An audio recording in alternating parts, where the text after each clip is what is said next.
Já me sinto em casa, pastor. Deus abençoe a todo o ministério, a toda a tribuna, os pastores e pastoras, a toda a igreja. É bom estar aqui vivendo com as pessoas. Muitos aqui já me conhecem, sou da Assembleia de Deus do Vila Carioca, Ministério de Madureira, pastor Carlos Alexandre, a qual me permitiu estar aqui junto com vocês. Abra sua Bíblia comigo, na divisa do tema, Josué, capítulo de número 1.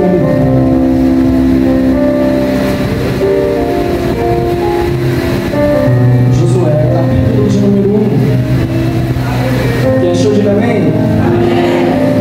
Diz assim, versículo 1: E sucedeu, depois da morte de Moisés, servo do Senhor, que o Senhor falou a Josué, filho de Nun, servo de Moisés, dizendo: Moisés, meu servo, é morto.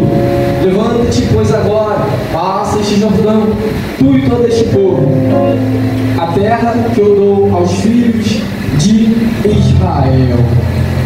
E todo lugar que pisar a planta do vosso pé, vosso tenho dado, como eu disse a Moisés, desde o deserto e do Líbano, até o grande rio Eufrates, toda a terra dos heteus, até o grande mar poente do sol, será o vosso terror.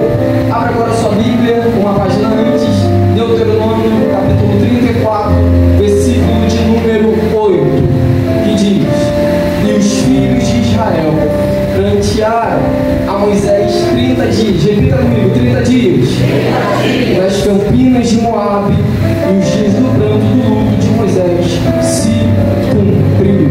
Assentai-vos por gentileza, mas não feche a sua Bíblia, acompanhe junto comigo.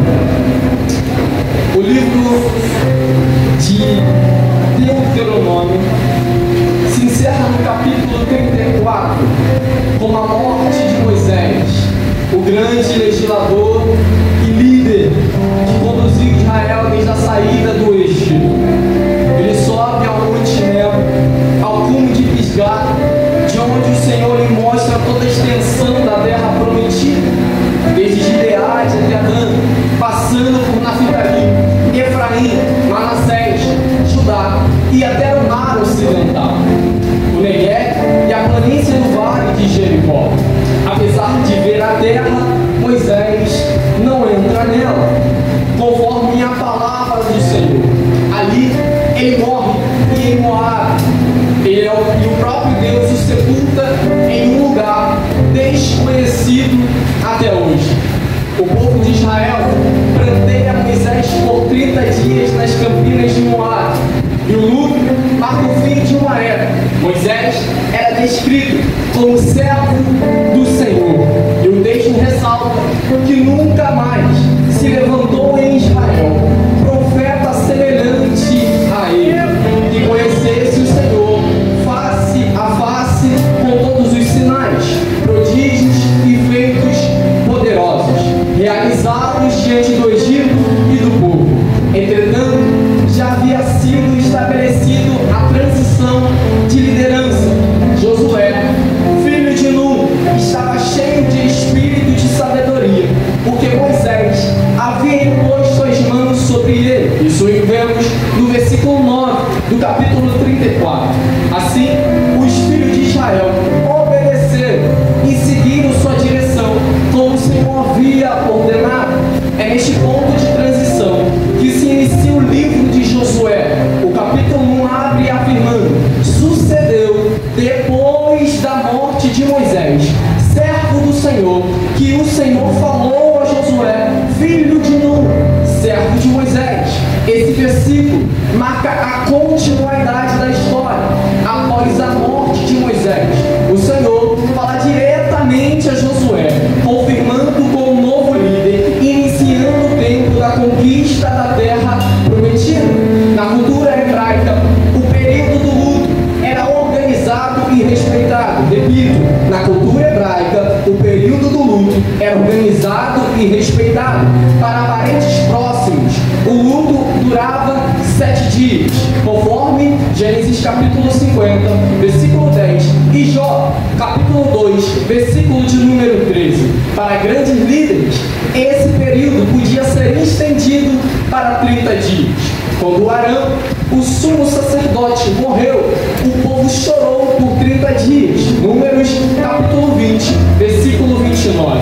Quando Moisés morreu, o povo também chorou 30 dias. Deuteronômio capítulo 34, versículo 8. Portanto, o número 30 estava ligado a um período completo e solene de luto por figuras de destaque, líderes espirituais e nacionais. E por que 30 dias? O número 30, na tradição bíblica, tem alguns significados importantes. Era considerado um ciclo completo de luto, tempo suficiente para honrar a memória do falecido, sem paralisar a vida da comunidade. O luto excessivo, além desse tempo, era desencorajado em Israel, pois poderia se transformar em desesperos e práticas pagãs. Em termos práticos, 30 dias também dava o tempo para a organização da sucessão de liderança, para que o povo se preparasse emocionalmente para seguir adiante. Diferença entre o luto por pessoas comuns e líderes é que, para pessoas comuns, 7 dias. Para líderes de peso espiritual nacional, como Arão e Moisés, 30 dias. Isso destacava a importância deles para a identidade e a caminhada do povo. O povo chorou 30 dias, porque esse era o costume em Israel para grandes líderes nacionais e espirituais. Esse período simbolizava um luto completo e honroso, mas também tinha a função de encerrar um ciclo e preparar o povo para seguir em frente sobre uma nova liderança. Deuteronômio 34:8 encerra dizendo: os filhos de Israel pranteavam Moisés nas campinas de Moabe por 30 dias, e se cumpriram o dia de pranto e do luto por Moisés. Logo em seguida, em Josué capítulo 1, versículo 1, começa dizendo: sucedeu, depois da morte de Moisés, servo do Senhor, que o Senhor falou a Josué. Primeiro, o povo cumpriu o período de luto por 30 dias. Só depois Deus fala com Josué: Moisés, meu servo é morto, levanta-te, pois, agora. Ou seja, Deus esperou terminar o ciclo do luto para então dar a ordem. A mensagem é clara: o tempo do pranto havia se encerrado.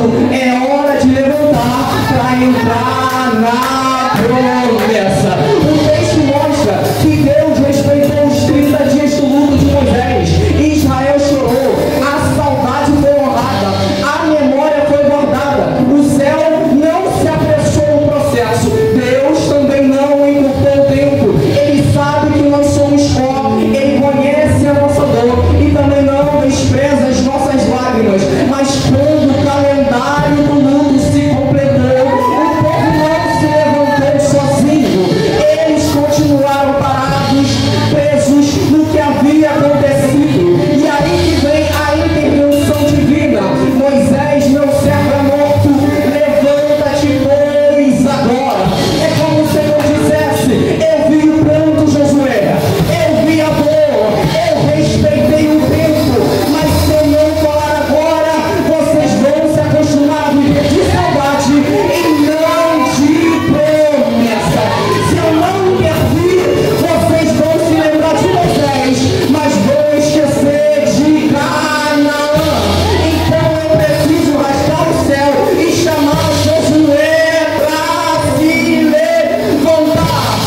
Josué tinha chamado, mas ainda não tinha cadeira.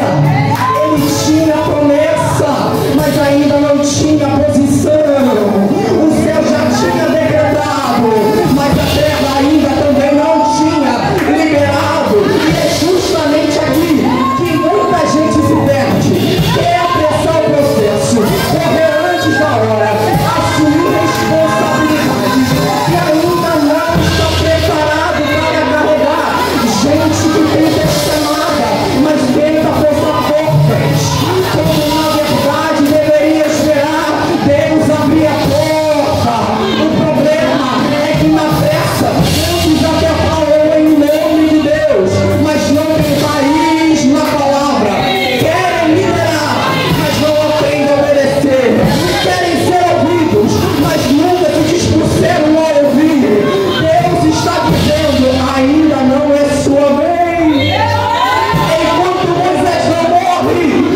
existia, era delimitado do deserto árido do sul, as montanhas férteis do Líbano do norte e do rio abundante em Eufrates no leste, até o mar imenso Mediterrâneo no oeste. O deserto não é o fim, mas ele é o início da promessa. Porque aquilo que parece árido e improdutivo também faz parte da terra que ele entregou. O povo não poderia pular o deserto para conquistar o mar.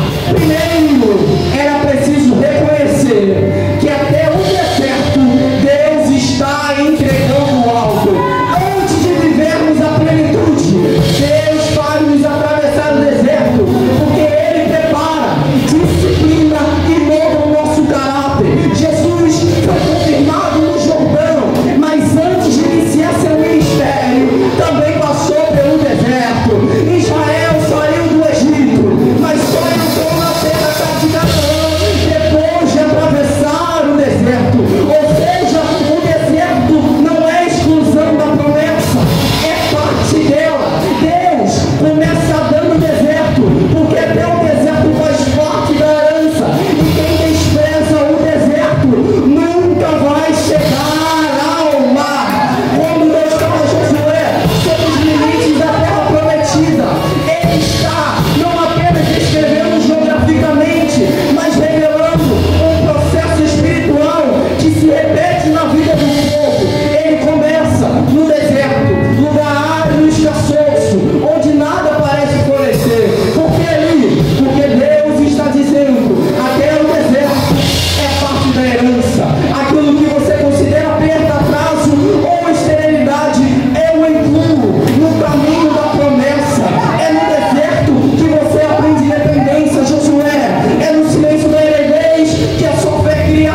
mas ele deixou um legado. Ou seja, Josué não entrou na promessa do nada, na terra prometida do nada. Ele entrou porque respeitou o que Moisés deixou. Então a primeira lição que eu tiro aqui é: quem não aprende a valorizar a palavra, a lei, a ordem, o ensino de quem veio antes, nunca estará pronto para herdar a promessa. Moisés deixou instruções e Deus fez questão de lembrar a Josué: segue aquilo que Moisés te ensinou, não se desvie. Se você não leu o que Deus já deixou escrito, não está pronto para viver ainda o que vai ser escrito sobre você. Se você não aprende a seguir a ordem,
adolescente na nave da igreja.